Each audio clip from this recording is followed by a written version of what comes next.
اعوذ باللہ من الشیطان الرجیم، بسم اللہ الرحمن الرحیم۔ آج کی ہماری ویڈیو دنیا کی عظیم المرتبت خاتون پر ہے، جسے دنیا فضا کے نام سے یاد کرتی ہے۔ اس پاک بی بی کا مرتبہ بہت بلند ہے۔ جناب فضا حبش کی شہزادی، حبش کی ملکہ تھیں۔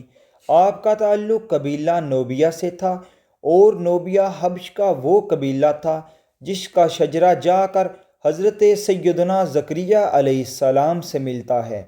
حبش کی شہزادی، حبش کی ملکہ، حبش کی بادشاہی چھوڑ کر اہل بیت اطہار علیہم السلام کی نوکری کرنے آ گئیں۔ خانوادہ اہل بیت اطہار علیہم السلام کی کنیزی میں آ کر آپ نے اہل بیت اطہار علیہم السلام کے گھرانے سے ایسا مقدر، ایسا رتبہ پایا کہ رسول خدا صلی اللہ علیہ وآلہ وسلم نے آپ کو بیٹی کہہ کر بلایا، اور امام علی آپ کو بہن کہہ کر بلاتے، اور امام حسن، امام حسین اور سیدہ زینب سلام اللہ علیہا آپ کو اماں کہہ کر بلاتے۔ آپ کا اصل نام میمونہ تھا۔ فضا لقب آل محمد کے گھرانے سے ملا۔ لفظ فضا عربی میں چاندی کو کہتے ہیں، اور آپ چاندی بنانے کا ہنر جانتی تھیں۔ ایک دن جناب فضا نے دیکھا کہ اتنا مرتبہ پانے والے گھرانے میں فاقے ہیں، بچے بھوکے ہیں، گھر میں کچھ کھانے کو نہیں ہے۔ اب جناب فضا بازار جاتی ہیں، وہاں سے سامان خریدتی ہیں اور اس سے چاندی بناتی ہیں۔ جب چاندی تیار ہوگی، امام علی علیہ السلام کی خدمت میں لے کر آئیں اور عرض کی حضور اسے بازار میں فروخت کر دیں۔ اب حضرت سیدنا امام علی علیہ السلام نے حکم فرمایا، میمونہ ذرا نیچے دیکھیں۔ جناب فضا علیہ السلام نے جیسے ہی نیچے دیکھا تو چاندی کا دریا رواں تھا۔ جناب فضا سلام اللہ علیہ یہ دیکھ کر حیران ہو گئیں۔ امام علی علیہ السلام نے فرمایا، ہمیں اس کی ضرورت نہیں ہے۔ اس دن سے امام علی علیہ السلام نے اس عظمت والی خاتون کا نام میمونہ کے بجائے فضا رکھ دیا۔ تاریخ بتاتی ہے کہ رسول خدا صلی اللہ علیہ وآلہ وسلم کا آخری وقت تھا جب فضا اس پاک گھرانے میں کنیز بن کر آئی تھیں، اور فضا کی خدمات کو رسول خدا صلی اللہ علیہ وآلہ وسلم دیکھ رہے تھے۔ بس ایک دن رسول خدا حضور صلی اللہ علیہ وآلہ وسلم نے جناب فضا کو بلایا اور فرمایا، اے فضا بیٹی، تو نے بہت خدمت کی ہے ہمارے بچوں کی، مانگ اپنے نبی سے کیا مانگتی ہے؟ 3 باتیں جو بھی مانگو گی تیرا نبی تجھے عطا کرے گا۔ فضا نے عرض کیا، یا رسول اللہ، اس گھر میں سب کچھ تو مل گیا ہے مجھے، میں آپ سے کیا مانگوں؟ اللہ کے رسول نے فرمایا، فضا تم نے جو خدمت کی ہے ہم تجھ کو صلہ دے کر جائیں گے، مانگو کیا مانگنا چاہتی ہو۔ اب جناب فضا سلام اللہ علیہ نے عرض کیا، یا رسول اللہ صلی اللہ علیہ وآلہ وسلم، آپ کہتے ہیں تو میں پہلی چیز مانگتی ہوں۔ میں نے اس گھر میں اپنی شہزادی کو اپنے بچوں سے باتیں کرتے ہوئے سنا ہے کہ کربلا میں کوئی دردناک واقعہ ہونے والا ہے۔ اللہ جل شانہ کے نبی حضور صلی اللہ علیہ وآلہ وسلم نے فرمایا، ہاں فضا، کربلا میں ایک دردناک واقعہ ہوگا۔ اب بی بی فضا نے عرض کیا، تو پھر میری عمر اتنی بڑھ جائے کہ میں اس وقت تک موجود رہوں۔ اللہ کے رسول صلی اللہ علیہ وآلہ وسلم نے فرمایا، فضا زندگی میرے رب نے تجھے عطا کر دی، دوسری بات کیا مانگتی ہے؟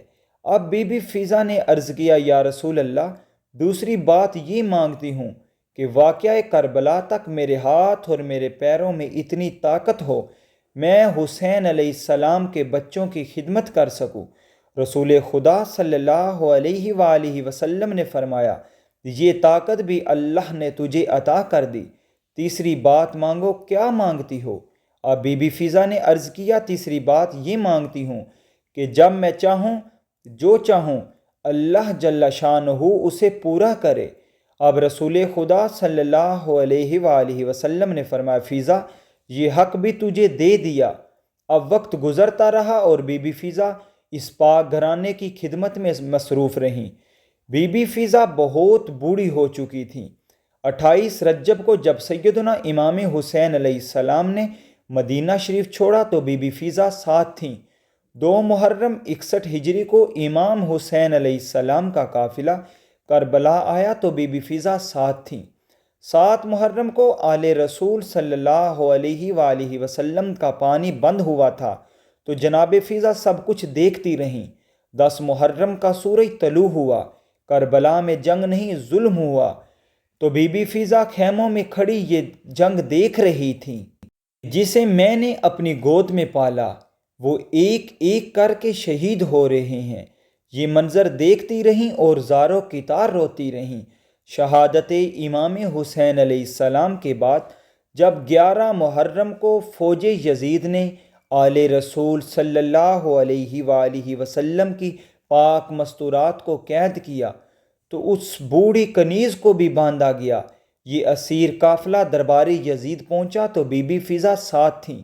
دربار یزید میں یزیدیوں لینیوں کے سامنے مولا علی کی شہزادیوں کا پردہ بنی رہیں۔ شام کے زندان میں 1 سال کی قید مولا علی کی شہزادیوں کے ساتھ کاٹی۔ جب قید یزید سے رہائی ملی تو یہ اجڑا ہوا قافلہ واپس مدینہ شریف آیا تو بی بی فضا ساتھ تھیں۔ 5 سال مدینہ شریف میں قیام کرنے کے بعد جب سیدہ زینب سلام اللہ علیہا نے دوبارہ شام جانے کی تیاری کی تو بی بی فضا نے سیدہ زینب سلام اللہ علیہا سے عرض کی، حضور مجھے بھی اپنے ساتھ لے چلے، میں آپ سلام اللہ علیہا کے ساتھ رہوں گی۔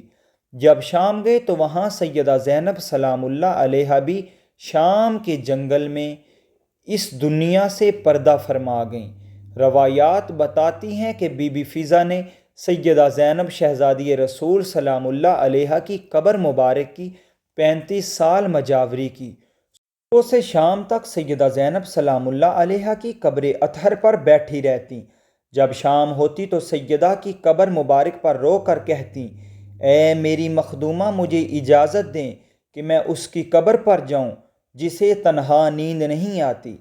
بی بی فضا سیدہ زینب کی قبر سے اٹھتی ہیں اور پیدل چل کر وہاں آتی ہیں جہاں سیدنا امام حسین علیہ السلام کی 4 سالہ شہزادی حضور سیدہ سکینہ سلام اللہ علیہا کی قبر مبارک ہے۔